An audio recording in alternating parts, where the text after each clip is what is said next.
Channel medical and nurses सब। मेरा नाम है कीर्ति। आज हम डिस्कस करने वाले हैं कम्युनिटी हेल्थ नर्सिंग का बहुत ही इंपॉर्टेंट टॉपिक रहेगा यहाँ पर, तो वीडियो में एंड तक जरूर बने रहें। जो भी लोग चैनल पर नए हैं चैनल को सब्सक्राइब कर लें और बेल आइकन बटन को प्रेस कर लें, जिससे कभी भी वीडियोस और नोटिफिकेशन आपके लिए मिस ना हो पाए। तो यहाँ पर जो टॉपिक आज हम पढ़ने वाले हैं बहुत ही इंपॉर्टेंट टॉपिक है और प्रीवियसली एग्जाम में एटलीस्ट पर नर्सिंग एग्जाम में 2 से 3 क्वेश्चन जरूर आते हैं इस टॉपिक से। वीडियो को एंड तक जरूर देखना। और जो भी लोग जीके से रिलेटेड क्वेश्चन हैं, इनके क्वेरीज हैं, तो मेरा सेकंड चैनल है जीके विद कीर्ति, आप चाहें तो उस पर विजिट कर सकते हैं। उसमें जितना भी करंट अफेयर नर्सिंग एग्जाम में आता है स्पेशली वो आपके लिए प्रोवाइड करवाया जाता है। अभी रिसेंट में जितने भी नर्सिंग एग्जाम्स होने वाले थे सभी एग्जाम्स कैंसिल हो गए हैं, पोस्टपोन हो गए हैं कुछ एग्जाम्स, और कुछ एग्जाम है जो डायरेक्ट इंटरव्यू बेस पर लिए जा रहे हैं। तो रिसेंट में तो अभी नर्सिंग का इवन कोई भी एग्जाम नहीं है, बट अपकमिंग टाइम में जितने भी एग्जाम होंगे तो उनमें क्वेश्चन इंपॉर्टेंट रहेंगे। तो आज का टॉपिक हमारा जो रहने वाला है वो है कॉन्ट्रासेप्टिव मेथड या फिर फैमिली प्लानिंग मेथड भी जिसको हम कह सकते हैं। तो यहाँ पर हम थ्योरी भी कह सकते हैं, रेशनल बेस्ड क्वेश्चन भी रहेंगे यहाँ पर, सभी आपके वन लाइनर क्वेश्चन भी रहेंगे। तो जितना पूरा फैमिली प्लानिंग मेथड और कॉन्ट्रासेप्टिव मेथड है तो पूरा यहाँ पर आपका इस वीडियो में कवर हो जाएगा। तो सबसे पहले हम बात करेंगे कि जो फैमिली प्लानिंग और कॉन्ट्रासेप्टिव मेथड है कितने टाइप की होती हैं। कितने टाइप की होती हैं? तो मोस्टली 2 टाइप की होती हैं, देन इनको अगेन डिवाइड कर दिया जाता है। तो जो परमानेंट मेथड होती हैं और स्पेसिंग मेथड, तो स्पेसिंग मेथड को हम टेम्पररी मेथड के नाम से भी जानते हैं। तो यहाँ पर हमारा मोटिव ये है कि जितने भी मेथड है यहाँ पर, चाहे वो परमानेंट हो, स्पेसिंग हो या फिर टेम्पररी कॉन्ट्रासेप्टिव मेथड हो, तो उन सभी में से आपको एग्जाम पॉइंट ऑफ व्यू से आपको एग्जाम में क्या आ सकता है वो टर्म यहाँ पर हम आपके सॉल्व करेंगे। तो यहाँ पर बात करते हैं टाइप की और क्लासिफिकेशन की। तो जो कॉन्ट्रासेप्टिव मेथड होती है इनको 2 टाइप में डिवाइड किया जाता है, permanent method and spacing method, या फिर हम जिसको टेम्पररी मेथड के रूप से भी जान सकते हैं। तो परमानेंट में तो मेल स्टरलाइजेशन और फीमेल स्टरलाइजेशन आ जाएगा।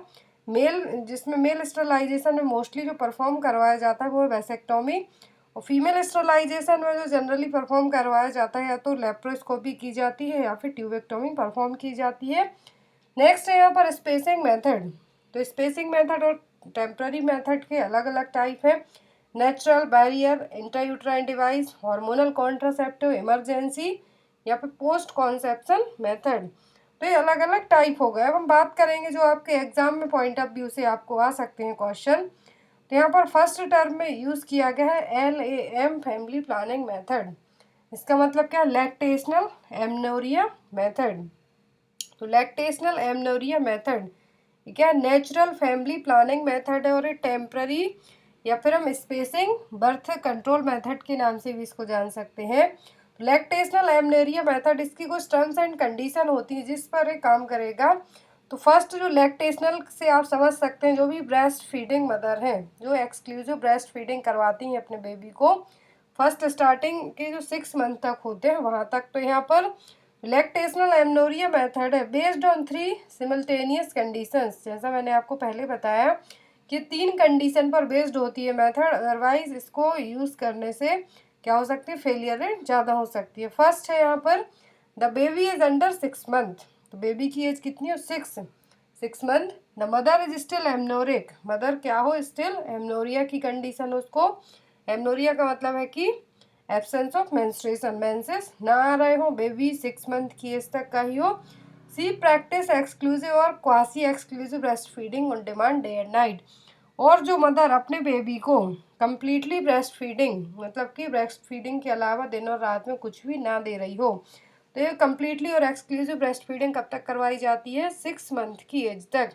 तो लैक्टेशनल एमनोरिया मेथड है, इसमें क्या होगा कि जो हॉर्मोन्स का प्रोडक्शन होता है उसको स्टॉप कर दिया जाता है, जिसके कारण क्या होगा? जो ओवुलेशन की प्रोसेस होगी वो भी डिस्टर्ब होगी या फिर सप्रेस होगी। तो ये लैक्टेशनल एमनोरिया मेथड उन्हीं में काम करती है जो नर्सिंग मदर है या फिर जो लैक्टेटिंग मदर है, वो क्या कर रही हो? अपने बेबी को कम्प्लीटली ब्रेस्ट फीड करवा रही हो ओनली 6 मंथ तक के लिए ये, एंड स्टिल एमनोरिक हो, मतलब कि उनके मेंसेस ना आ रहे हो, और क्या हो? कम्प्लीटली बेबी को एक्सक्लूसिव ब्रेस्ट फीडिंग करवा रही हूँ दिन और रात दोनों में। ऐसा नहीं कि दिन में बस दिनों रात दोनों में यहाँ पर साफ कहा गया है। और इसका mode of action, that means कि ये कैसे काम करेगा जिससे प्रेगनेंसी को स्टॉप किया जा सकता है, फिर कंसीव करने में स्टॉप कर सकते हैं। Baby sucking stimulates the nipple, जब बेबी सक करेगा तो क्या होगा, निपल में स्टिमुलेशन होगा। Nipple stimulation trigger signal to mother's brain, तो जो निपल्स में जो स्टिमुलेशन होगा जिसके कारण मदर के ब्रेन में कुछ सिग्नल्स जाएंगे, सिग्नल हार्मोन के प्रोडक्शन को डिस्टर्ब करेंगे, प्रोडक्शन हार्मोन का प्रोडक्शन डिस्टर्ब होगा तो ओव्यूलेशन की प्रोसेस भी सप्रेस होगी, ना तो एग का फॉर्मेशन होगा ना प्रेगनेंसी होगी। यदि ओव्यूलेशन की प्रोसेस को ही स्टॉप कर दिया जाए, सप्रेस कर दिया जाए, तो ना तो ओवा और एग का फॉर्मेशन होगा। जब ओवा और एग ही नहीं बनेगा तो प्रेगनेंसी कैसे कंसीव हो जाएगी। तो यहाँ पर ये सिंपल सा लॉजिक है। तो ये क्या हो गई, नेचुरल फैमिली प्लानिंग मेथड। किस तरीके की मेथड हो गई, नेचुरल फैमिली प्लानिंग मेथड।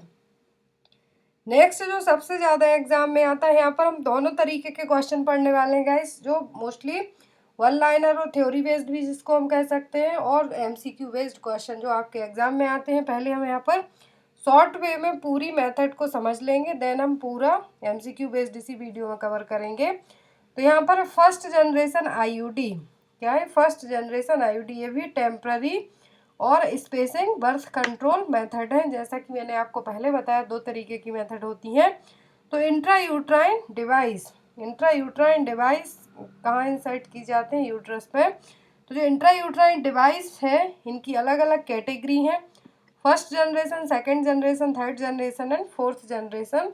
तो मोस्टली थर्ड जनरेशन आईयूडी और सेकेंड जनरेशन को यूज़ किया जाता है। तो यहाँ पर फर्स्ट जनरेशन आईयूडी, तो फर्स्ट जनरेशन इंट्रायूट्राइन डिवाइस को क्या कहा जाता है, नॉन मेडिकेटेड इंट्रायूट्राइन डिवाइस। इनमें किसी भी तरीके के हॉर्मोन्स या फिर मेडिसिन है जो कंबाइंड नहीं होती हैं, इसीलिए इनको क्या कहा जाता है, नॉन मेडिकेटेड इंट्रायूट्राइन डिवाइस। तो इसके कुछ एग्जाम्पल हैं, लिपेज लूप, स्पायरल, कॉइल्स और वाल्व्स। जो मोस्टली यूज़ होता है वो लिपेज लूप, जिसका किस तरीके का शेप होता है, वायर शेप में, एस वायर बेंट रहेगा, पॉलीएथिलीन और प्लास्टिक का, थिन पॉलीएथिलीन और प्लास्टिक का, जो कि एस शेप पे रहेगा। यहाँ पर आप इमेज देख सकते हैं। क्वेश्चन एग्जाम में आया था, इमेज दी हुई थी, पूछा गया था कि किस जनरेशन की आईयूडी है। तो यहाँ पर first generation IUD intrauterine device है। फर्स्ट जनरेशन आईयूडी को ही नॉन मेडिकेटेड इंट्रायूट्राइन डिवाइस के नाम से जाना जाता है। जो मोस्टली यूज होती है वो क्या है, लिपेज लूप, जिसका शेप कैसा होता है, एस शेप में। नेक्स्ट देखेंगे हम मेडिकेटेड इंट्रायूट्राइन डिवाइस। तो मेडिकेटेड इंट्रायूट्राइन डिवाइस, दो तरीके की जो इंट्रायूट्राइन डिवाइस होती हैं, एक तो होती है मेडिकेटेड और दूसरी होती है नॉन मेडिकेटेड। नॉन मेडिकेटेड में तो फर्स्ट जनरेशन इंट्रायूट्राइन डिवाइस आ जाएंगी, जैसे कि लिपेज लूप। और जो दूसरी है मेडिकेटेड इंट्रायूट्राइन डिवाइस, तो इसको सब कैटेगरी, दो सब कैटेगरी में डिवाइड किया गया, second generation and third generation intrauterine device. तो जो मेडिकेटेड इंट्रायूट्राइन डिवाइस है, ये क्या करती हैं, एक कॉपर आयन का रिलीज करेंगी या फिर प्रोजेस्टेरोन हार्मोन को रिलीज करेंगी, ये जितनी भी इंट्रायूट्राइन डिवाइस रहेंगी। तो मेडिकेटेड को दो कैटेगरी में बांटा गया है, सेकेंड जनरेशन और थर्ड जनरेशन आईयूडी। तो हम बात करेंगे यहाँ पर second generation, third generation IUD की। फर्स्ट जनरेशन में लिपेज लूप आएगा जो कि नॉन मेडिकेटेड है। तो सेकेंड जनरेशन और थर्ड जनरेशन ये दोनों मेडिकेटेड इंट्रायूट्राइन डिवाइस है, ये इंसर्ट की जाती हैं यूट्रस में। तो यहाँ पर जो इनमें क्या है, जो मेटल है क्या है, फिर हार्मोन से प्रेजेंट होते हैं। तो ये जो मेडिकेटेड और बायोएक्टिव इंट्रायूट्राइन डिवाइस है, ये मेटल आयन जो कि कॉपर है या फिर हार्मोन प्रोजेस्टेरोन इनको रिलीज करती हैं। तो हम बात करेंगे यहाँ पर सेकेंड जनरेशन इंट्रायूट्राइन डिवाइस की। तो सेकेंड जनरेशन इंट्रायूट्राइन डिवाइस होती है, इसमें कॉपर बेयरिंग बायोएक्टिव प्रेजेंट रहेगा। क्या रहेगा, copper bearing bioactive. Third generation में मोस्टली हॉर्मोन्स प्रेजेंट रहते हैं, बट जो सेकेंड जनरेशन इंट्रायूट्राइन डिवाइस है इसमें कॉपर प्रेजेंट रहता है। इसके एग्जाम्पल के तौर पर देखा जाए तो कॉपर-T 380A, कॉपर-T 200B, मल्टीलोड ये अभी रिसेंट में नई आई हैं, multiload copper 250 and multiload copper 375 and Nova T. तो ये क्या होगी, सेकेंड जनरेशन। बट जो सेकेंड जनरेशन की सबसे ज़्यादा यूज़ होने वाली मेथड है वो क्या है, कॉपर-T 380A। हम डिटेल में पढ़ेंगे कॉपर-T 380A क्या है और कॉपर-T 200B मल्टीलोड एंड नोवार्टी। तो बात करेंगे पहले कॉपर टी 380A की। तो ये क्या है, टी शेप में रहेगी डिवाइस, जो कि पॉलीइथिलीन से बनी होगी, और इसका जो सरफेस एरिया होगा वो कितना होगा 380, जो यहाँ पर साफ लिखा है, एग्जाम में आ सकता है कि कॉपर टी 380 या फिर 200B या फिर ए में जो यहाँ पर नंबरिंग डिनोट्स होती है वो क्या है, तो ये क्या है, उस डिवाइस का सरफेस एरिया। और इसकी सेल्फ लाइफ मतलब कि ये कितने साल के बाद रिमूव करवा सकते हैं, तो 10 साल। ये एग्जाम में ज़रूर आता है कि कॉपर टी 380A को कितने साल के बाद है जो रिमूव करवा देना चाहिए, या फिर इसका जो लाइफ सेल्फ लाइफ है या फिर ड्यूरेशन है कितने टाइम तक के लिए ठीक रहेगी, तो वो है 10 ईयर तक। यदि बीच में कोई प्रेगनेंसी कंसीव करना चाहता है और उसने पहले कॉपर टी 380A इंसर्ट करवा रखी है, तो वो उसको 1 ईयर 2 ईयर 6 मंथ जब भी चाहे रिमूव करवा सकता है। बट इसका जो सेल्फ लाइफ कहा गया है वो कितनी है, टोटल 10 साल। नेक्स्ट यहाँ पर हम बात करेंगे कॉपर टी 200B की। तो इसकी जो लेंथ है वो कितनी है, 3.6 centimetre length and 3.3 centimetre width. चौड़ाई कितनी है 3.3, लेंथ कितनी है 3.6। इसका सरफेस एरिया कितना है 200 mm²। सेल्फ लाइफ इसकी 3 साल है। तो जिसको यदि कॉपर टी 300 इंसर्ट नहीं करवानी है 10 साल के लिए, तो अदर ऑप्शन में क्या है कॉपर टी 200B जो कि 3 साल के लिए है, और ये नेशनल फैमिली प्लानिंग के थ्रू है जो प्रोवाइड भी करवाई जाती है। जितने भी CSC है PSC है वहाँ पर प्रोवाइड करवाई जाती है कॉपर टी 200B। तो मोस्टली आपको इनकी सेल्फ लाइफ मतलब कि कितने ड्यूरेशन तक के लिए इफेक्टिव है, देन आफ्टर आपको रिमूव करवाना है। तो यदि आप 3 ईयर के लिए या फिर 3 साल के लिए फैमिली प्लानिंग कर रहे हैं तो कॉपर टी 200B राइट सही ऑप्शन रहेगा। और यदि 10 साल के लिए तो कॉपर टी 380A। यदि आप बीच में प्रेगनेंसी कंसीव करना चाहते हैं तो आपने कोई सी भी कॉपर टी इंसर्ट करवाई हो आप उसको रिमूव करवा सकते हैं।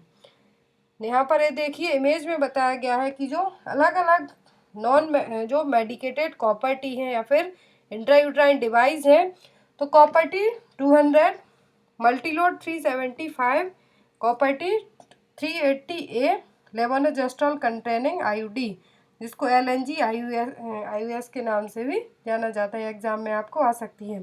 तो इमेज भी आपको याद रखनी है, सभी जो मेथड है यहाँ पर इंट्रायूट्राइन डिवाइस की। तो जितनी भी कॉन्ट्रासेप्टिव मेथड है मोस्टली जिनकी इमेज आपको याद रहें तो वो याद रखिए। एग्जाम में ज़रूरी नहीं कि आपसे डायरेक्ट मेथड पूछी जाए, आपसे हो सकता है कि एग्जाम में इमेज बेस्ड क्वेश्चन भी पूछे जा सकते हैं। नेक्स्ट पढ़ेंगे हम थर्ड जनरेशन इंट्रायूट्राइन डिवाइस और हार्मोन रिलीजिंग इंट्रायूट्राइन डिवाइस। तो फर्स्ट जनरेशन क्या थी, नॉन मेडिकेटेड, उसमें कुछ भी मेडिसिन प्रेजेंट नहीं थी। सेकेंड जनरेशन में हमने क्या पढ़ा, कॉपर प्रेजेंट था। थर्ड जनरेशन इंट्रायूट्राइन डिवाइस जितनी भी है तो उनमें हार्मोन प्रेजेंट रहेंगे, उनका जो एक्ट करने का काम रहेगा उसमें क्या रहेगा, हार्मोन रहेंगे, जिसके कारण ओवुलेशन या फिर प्रेगनेंसी को सप्रेस करने में, ओवुलेशन की प्रोसेस को सप्रेस करने का काम करेंगे। तो थर्ड जनरेशन इंट्रायूट्राइन डिवाइस हैं जिनको हार्मोन रिलीजिंग इंट्रायूट्राइन डिवाइस के नाम से भी जाना जाता है। तो जितने भी इंट्रायूट्राइन डिवाइस रहेंगी थर्ड जनरेशन की, इनमें क्या रहेंगे, हार्मोन्स प्रेजेंट रहेंगे जो प्रेगनेंसी को क्या करेंगे, स्टॉप करने का काम करेंगे, कंसीव ना करने का काम करेंगे। जितनी भी थर्ड जनरेशन इंट्रायूट्राइन डिवाइस है इनको और किस नाम से जाना जाता है, हार्मोन रिलीजिंग इंट्रायूट्राइन डिवाइस। तो ये जनरली 2 तरीके की होती हैं, एक है प्रोजेस्टासाइड और दूसरी LNG जिसको मिनेरा के नाम से भी जाना जाता है। तो जो हार्मोन रिलीजिंग इंट्रायूट्राइन डिवाइस है मोस्ट कॉमनली यूज़ की जाती हैं, सबसे ज़्यादा यूज़ की जाती हैं। तो यहाँ पर जो प्रोजेस्टासाइड है, प्रोजेस्टासाइड क्या है, टी शेप डिवाइस है जिसमें 30 mg ऑफ प्रोजेस्ट्रॉन प्रेजेंट रहेगा, और इसकी जो रिलीजिंग रेट रहेगी मतलब कि पर डे कितना प्रोजेस्ट्रॉन रिलीज किया जाएगा, तो वो होगा 65 mg पर डे। और इफेक्टिव कितने साल के लिए, 1 साल के लिए। तो इफेक्टिवनेस पूछा जाता है यदि आपसे कि प्रोजेस्टासाइड की इफेक्टिवनेस कितनी रहेगी, तो 1 ईयर के लिए कितना डेली प्रोजेस्ट्रॉन रिलीज किया जाएगा, 65 mg पर डे। और इसमें टोटल कितना प्रोजेस्ट्रॉन रहेगा 1 प्रोजेस्टासाइड IUD में, तो वो होगा 38 mg। दूसरी यहाँ पर LNG 20 मिनेरा के नाम से जाना जाता है, इसमें लेवोनोजेस्ट्रॉल प्रेजेंट रहेगा।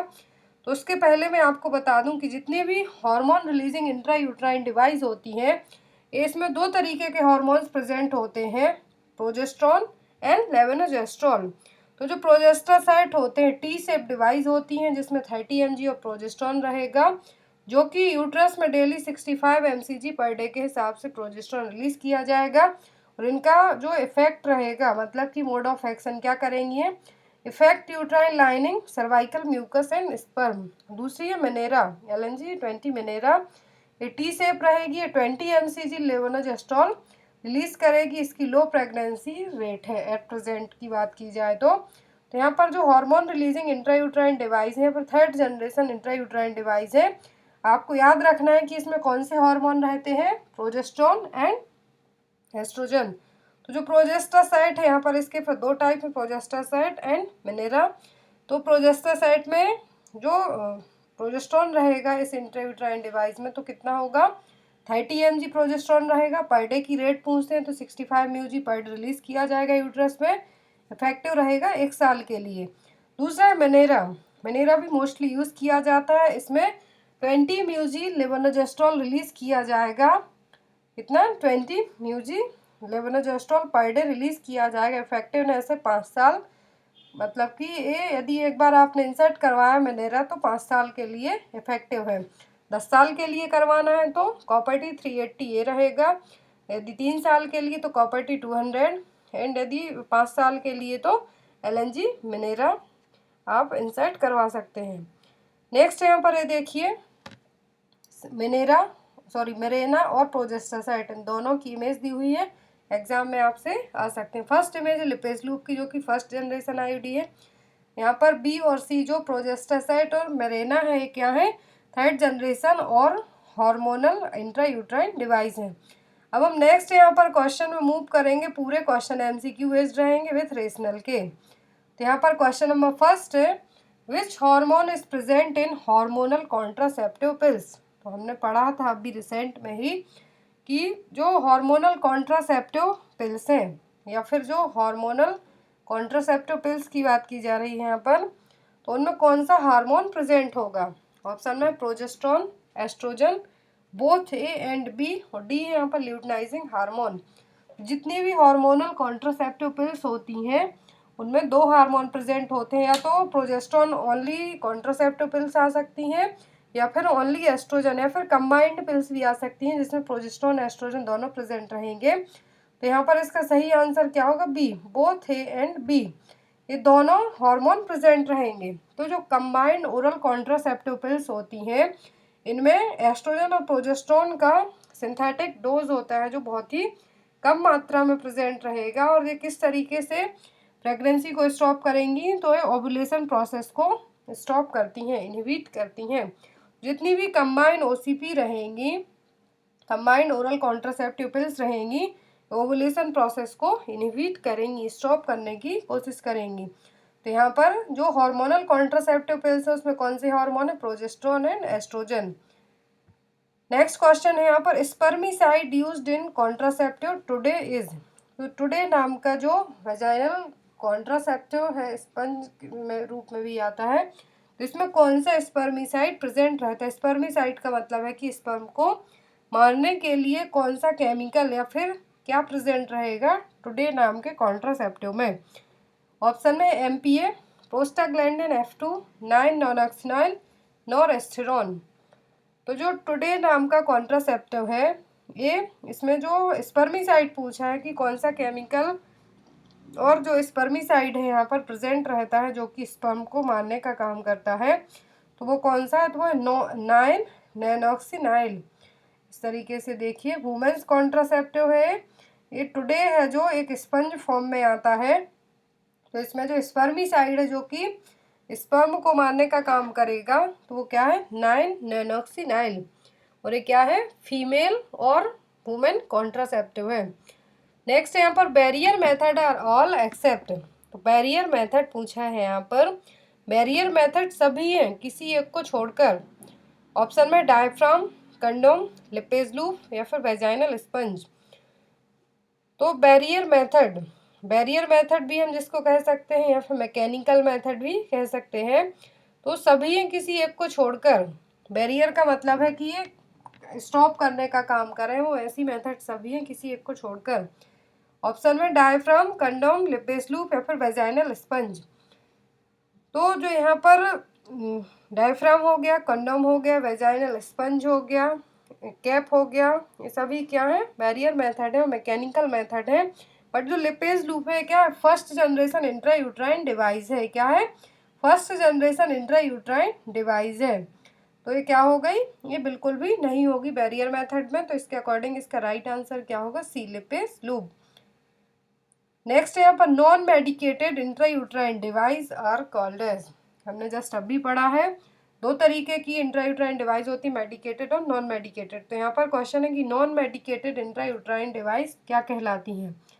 ऑप्शन में third generation IUD, second generation IUD, first generation intra uterine device या फिर मल्टीलोड डिवाइस। तो non medicated intra uterine device पूछा है, तो हमने अभी रिसेंट में ही पढ़ा है। तो सेकेंड एंड थर्ड जनरेशन किस में आती हैं, हार्मोनल और मेडिकेटेड इंट्रा यूट्राइन डिवाइस की कैटेगरी में आ जाएंगी।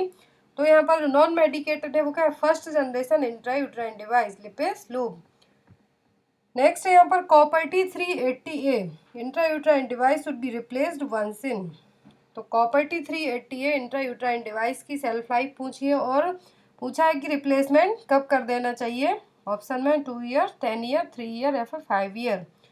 तो 2 ईयर, 10 ईयर, 3 ईयर या फिर 5 ईयर, तो कितने साल के बाद या फिर रिप्लेसमेंट हमें कॉपर-T 380A इंट्रा यूट्राइन डिवाइस का कर देना है। तो इसकी सेल्फ लाइफ कितनी होती है, 10 साल।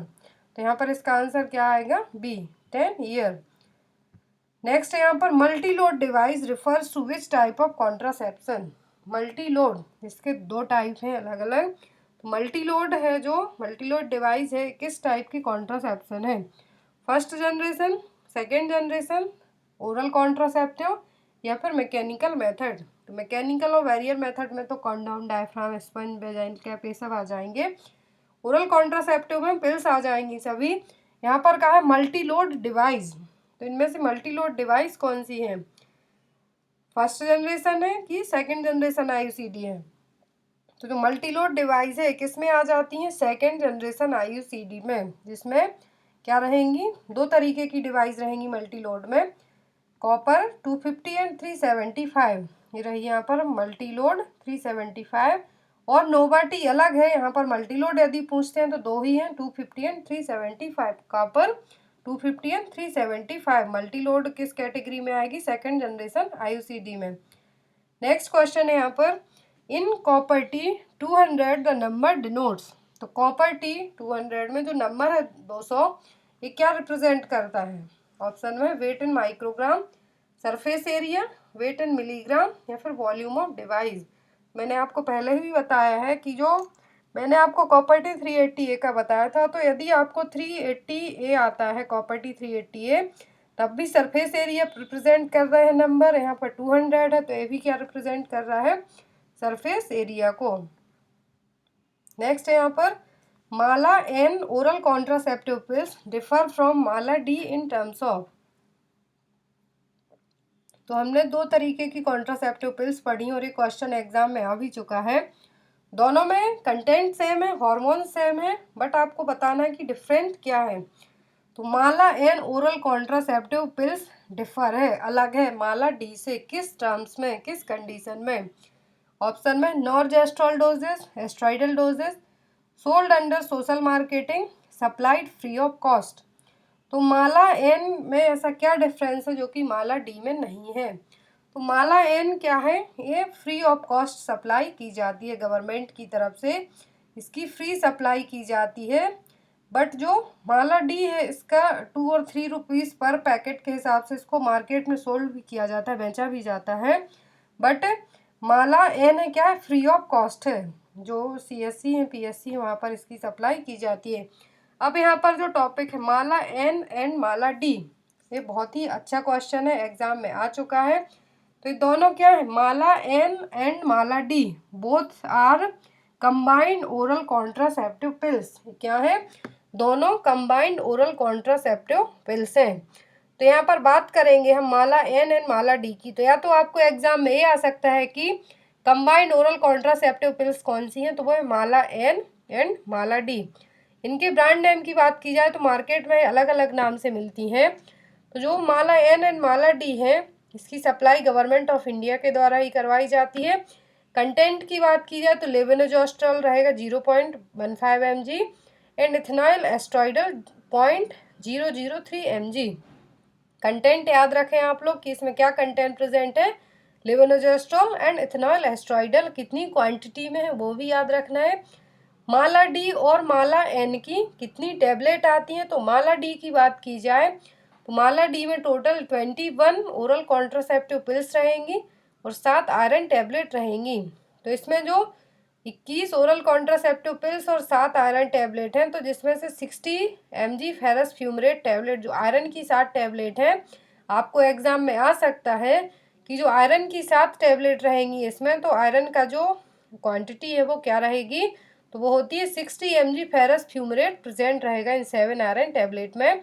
और माला डी मार्केट में मिल जाएंगी, तो जिसका 3 रुपीज़ पर पैकेट के हिसाब से मार्केट में अवेलेबल है। और माला डी है क्या है, ये मार्केट में अवेलेबल नहीं रहेंगी, ये ओनली जो अर्बन हेल्थ सेंटर है पीएससी है वहाँ पर फ्री ऑफ कॉस्ट डिस्ट्रीब्यूट करवाई जाती हैं। तो इसमें कंटेंट दोनों के सेम है, एक ही चीज़ है जो कि अलग है, वो है कि माला डी मार्केट में इनकी सप्लाई करवाई जा सकती है, मिल जाएंगी आपको फार्मेसी में।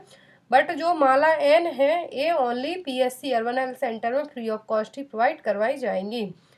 नेक्स्ट क्वेश्चन है यहाँ पर, eligible couple are those couple age group of. Eligible couple का मतलब है यहाँ पर फर्टाइल कपल, ऐसे कपल जो रिप्रोडक्शन के लिए, बेबी डिलीवर करने के लिए, बेबी के लिए क्या रहे, उनके रिप्रोडक्टिव ऑर्गन सही हो।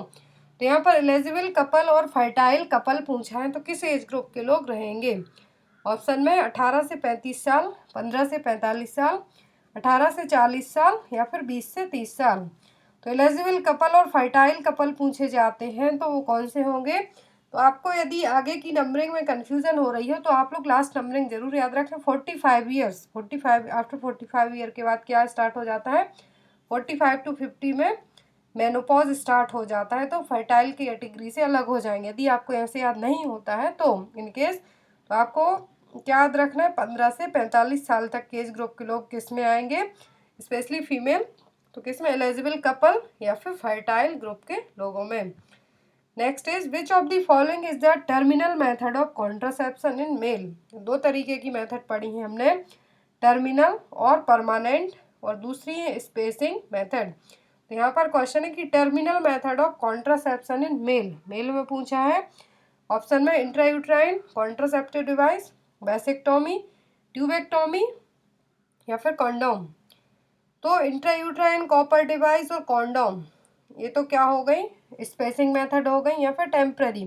यहाँ पर पूछा है टर्मिनल मेथड और मेल में पूछा है तो क्या है, तो वह वैसेक्टोमी। कौन सी मेथड है, वैसेक्टोमी। फीमेल में पूछते तो ट्यूबेक्टोमी, मेल में पूछा है तो वैसेक्टोमी। वैसेक्टोमी में क्या किया जाता है, एक सर्जिकल प्रोसीजर मेल स्टरलाइजेशन और परमानेंट कॉन्ट्रासेप्शन के लिए इसमें एक प्रोसीजर परफॉर्म किया जाता है। इसमें साफ कहा भी गया है the male vasa deferentia are cut and tied और सील। तो जो मेल वासर डिफरेंसिया है इसको कट कर दिया जाता है, देन उसको टाई करके या फिर सील कर दिया जाता है, जिससे जो स्पर्म है यूरेथ्रा के थ्रू पेनिस में ना जाए और फर्टिलाइजेशन की प्रोसेस को स्टॉप कर दिया जाए। तो यहाँ पर इसका जो मेल के लिए पूछते हैं तो आपको बताना वैसेक्टोमी, फीमेल के लिए पूछते हैं तो ट्यूबेक्टोमी। नेक्स्ट है यहाँ पर the emergency contraceptive for women. Women में कौन सी मेथड है जो एज एन इमरजेंसी कॉन्ट्रासेप्टिव के रूप में यूज़ की जाएगी। यदि पहले से आप कोई मेडिसिन ना ले पा रहे हो, कोई और फैमिली प्लानिंग और कॉन्ट्रासेप्टिव मेथड यूज़ ना कर पाए हो, तो आप कौन सी इमरजेंसी कॉन्ट्रासेप्टिव मेथड को यूज़ कर सकते हैं। ऑप्शन में माला डी, माला एन, लेवोनोजेस्ट्रॉल या फिर प्रोजेस्ट्रॉन। तो आप कौन सी मेथड को यूज़ कर सकते हैं इमरजेंसी में, तो वो होगी लेवोनोजेस्ट्रॉल। क्या होगी, लेवोनोजेस्ट्रॉल। तो जितनी भी इमरजेंसी कॉन्ट्रासेप्टिव होती हैं, मेथड होती हैं, इसको विदिन 72 आवर के ही यूज़ कर लेना है। यदि आपने किसी और मेथड को यूज़ ना किया हो, चाहे कॉन्डोम हो या फिर आईडी हो, कुछ भी ऐसा यूज़ ना किया हो और इंटरकोर्स किए हैं, तो आपको फैमिली प्लानिंग करना है। यदि आप बच्चा नहीं चाहते हैं, कंसीव नहीं करना चाहते हैं तो उसके आपको विदिन 72 आवर के जो इमरजेंसी कॉन्ट्रासेप्टिव मेथड्स हैं जितनी भी हैं, तो इसमें मोस्टली आइकेन और आईपेलो जिसमें लिवोनोजेस्ट्रॉल सब्सटेंस प्रेजेंट रहता है वो आप यूज़ कर सकते हैं, बट इसको विदिन 72 आवर ही यूज़ करना है, आफ्टर दैट इफेक्टिव नहीं रहेंगी। नेक्स्ट क्वेश्चन है यहाँ पर, hormonal contraceptive choice in lactating mother. जितने भी लैक्टेटिंग मदर हैं जो अपने बच्चे को ब्रेस्ट फीड करवा रही हों, तो उनमें कौन सी हार्मोनल कॉन्ट्रासेप्टिव मेथड है जो बेस्ट रहेगी। ऑप्शन में mini pills, combined pills, centchroman और D none of the above. तो कंबाइंड पिल्स में तो माला एन और माला डी आ जाएंगी। सेंटोक्रोम में डिफरेंट है, जो लैक्टेटिंग मदर हैं उनके लिए सही नहीं है। अब बचता क्या है, मिनी पिल्स। तो मिनी पिल्स में क्या होता है कि बहुत ही कम मात्रा में प्रोजेस्टेरॉन रहेगा, स्मॉल क्वांटिटी में, जो कि लैक्टेटिंग मदर में जो बेबी ब्रेस्ट फीड कर रहा है उसके लिए भी ये हार्मफुल नहीं रहेंगी, और फैमिली प्लानिंग और एज एन कॉन्ट्रासेप्टिव के रूप में भी इसको यूज़ कर सकते हैं। तो मिनी पिल को ही क्या कहा जाता है, प्रोजेस्टेरॉन ओनली पिल्स, पीओपी, जो मोस्टली जो मदर लैक्टेटिंग मदर हैं उनके लिए बनाई गई हैं। तो ये क्या है, it contains only progesterone in small quantity. तो इसमें बहुत ही कम मात्रा में प्रोजेस्टेरॉन रहेगा, ओनली प्रोजेस्टेरॉन रहेगा, इसमें ओनली प्रोजेस्टेरॉन प्रेजेंट रहेगा, जिसके कारण ये किसी भी तरीके से ब्रेस्ट मिल्क में किसी भी तरीके की है जो बेबी के लिए प्रॉब्लम क्रिएट नहीं करेंगे। इसीलिए जो मदर ब्रेस्ट फीडिंग मदर है या फिर लैक्टेटिंग मदर है वो ही यूज़ कर सकती हैं।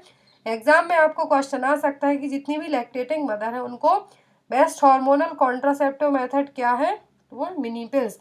मिनी पिल्स का यदि आपसे कॉम्बिनेशन पूछते हैं कि क्या इसमें प्रेजेंट होता है, तो इसको ओनली प्रोजेस्टेरॉन पिल्स के नाम से भी जाना जाता है, क्योंकि इसमें ओनली बहुत ही कम मात्रा में प्रोजेस्टेरॉन प्रेजेंट रहता है जो कि ब्रेस्ट मिल्क को अफेक्ट नहीं करेगा। यहाँ पर एक और आपको टर्म बता दूं, सहेली। ये आपकी सहेली नहीं है, ये एक मेथड है कॉन्ट्रासेप्टिव मेथड, इसमें भी पिल्स यूज़ की जाती हैं। तो वंसा वीक पिल हमने पढ़ा, emergency contraceptive pills within 72 hour में लेना है। दूसरी यहाँ पर सहेली, जिसका दूसरा नाम क्या है, वंसा वीक पिल, जिसको एक हफ्ते में एक बार लिया जाता है।